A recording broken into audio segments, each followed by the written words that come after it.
And finally, after almost 6 years as an invalid, John died in September of 1815.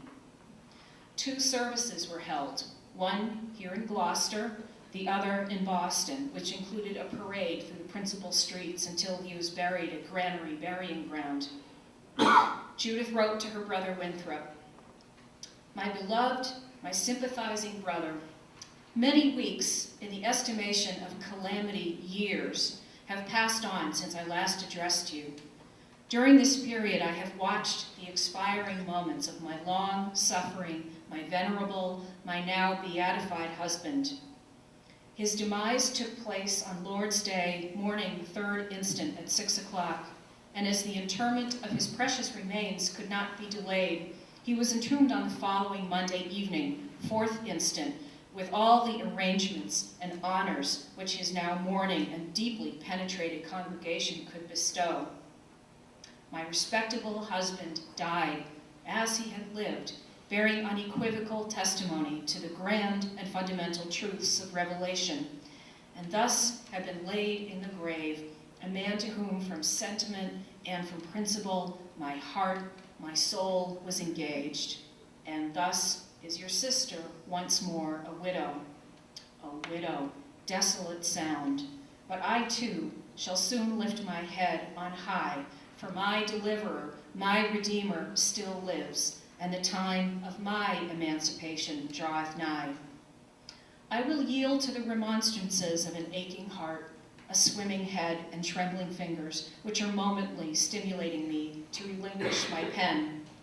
I am most devotedly your affectionate and deeply affected sister." After John died, Judith completed and published his autobiography. Sadly, because John had stopped writing it in the mid-1770s, there is no mention of Judith, except for a brief passage she included at the end that stated that John had enjoyed a second marriage. And you'll notice a brief continuation by a friend. The friend is Judith. She also lobbied to have the new Universalist church in Boston named the Mauritanian Church to keep his name alive, but they were not interested. Judith had hoped to spend her remaining days in Boston. As she wrote to her brother Winthrop, "I decided to retain this house and to lay my dying head in the same spot and upon the same pillow which received that of my departed, my venerable husband, and be buried with him." But that wasn't to be. Her daughter had married a Harvard student from Natchez, Mississippi, named Adam Lewis Bingaman, who now sent for his wife and infant daughter. Judith, who couldn't bear to part with her daughter and granddaughter, went with them. What happened next is unclear, because no letters have been found from Judith's brief time in Natchez.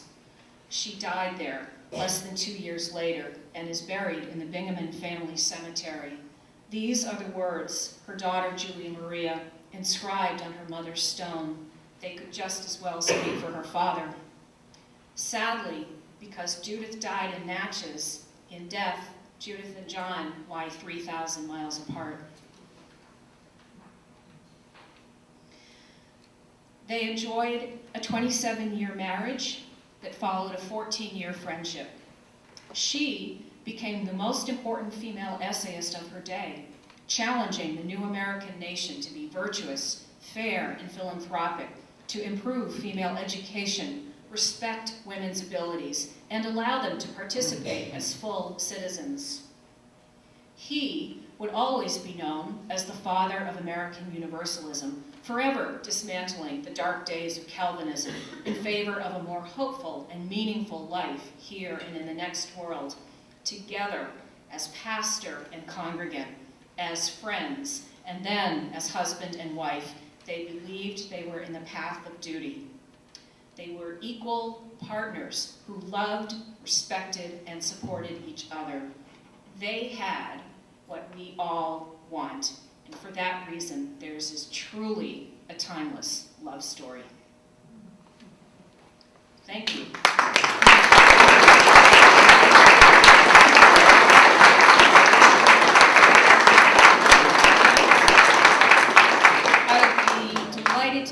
questions, and I never know if I'm going to get through that without tearing up, but I seem to have. I don't always, especially at home. Be happy to answer any questions. Yes?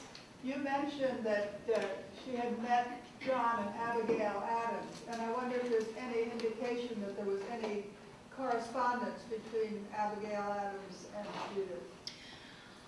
There was correspondence between Judith and John, and I don't have a definitive answer as to why Judith and Abigail didn't become closer friends. For one thing, Abigail was about 12 years older than Judith.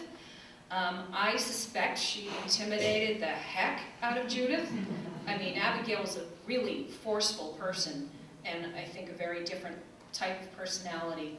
But Judith certainly corresponded with John Adams, and when she published her book, The Gleaner, she did a very smart thing. I mean, keep in mind that Judith was the daughter of a very successful, wealthy family, and a lot of those business traits were passed on to her, and not just the boys. And what she knew with her book, The Gleaner, she funded it by selling advance subscriptions.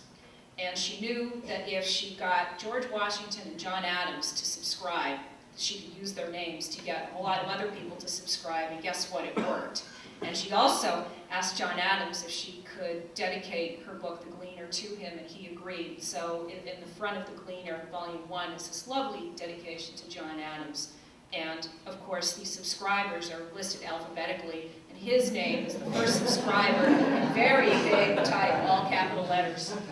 So she revered him, and I'm happy to tell you that go back, and I'm sure you all own David McCullough's biography of John Adams. Go back and you'll see that in there he included a description that Judith Sargent Murray wrote to her parents upon her first meeting John Adams. And I sent that to David McCullough years ago when I knew he was working on that book, and he included it. And he said that it was the best written, most accurate first-person account of John the man that he had encountered. Loved it. It made me very happy. Yes, sir? What was the challenges made to John Murray that forced him to leave to go back to London? Was it religious challenges of belief? Or? The second challenge was to his ability to perform the marriage ceremony. And the local ministers said, essentially challenged the legality of any marriage that he had performed, stating that he was not a legitimate minister and therefore was not legally allowed to do that, and that any marriage he had performed was null and void. And the Universalists took them back to court, and that was the second successful court case that they won. But meanwhile, things were just very heated here in Gloucester. He really, I mean, Judith used the word obnoxious, which was used slightly differently in the 18th century, but he really was obnoxious in every use of that word to the ruling ministers in Gloucester and then in Boston.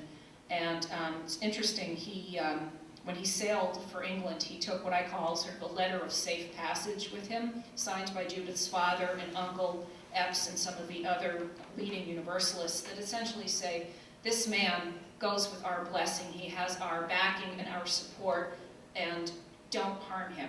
You know, sort of like, if you mess with him, you mess with us. You don't want to do that. It's just an amazing, amazing story. I also want to say something about one of the displays in the gallery upstairs where we're going to be doing a book signing. There's a display, there are two displays of silver, and in one of them, you'll see in the labels, it says, courtesy of the First Parish Church. Well, the First Parish, some of you are laughing because you know what I'm about to say, during the first legal battle, when the Universalists wanted to start their own church and support their own minister and not pay taxes to First Parish and not attend First Parish, they were banished they were expelled from the First Parish. When they refused to pay taxes,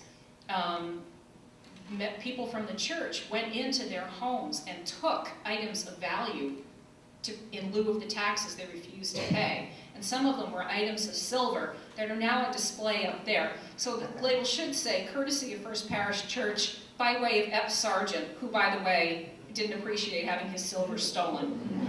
So, just so that you know where that came from.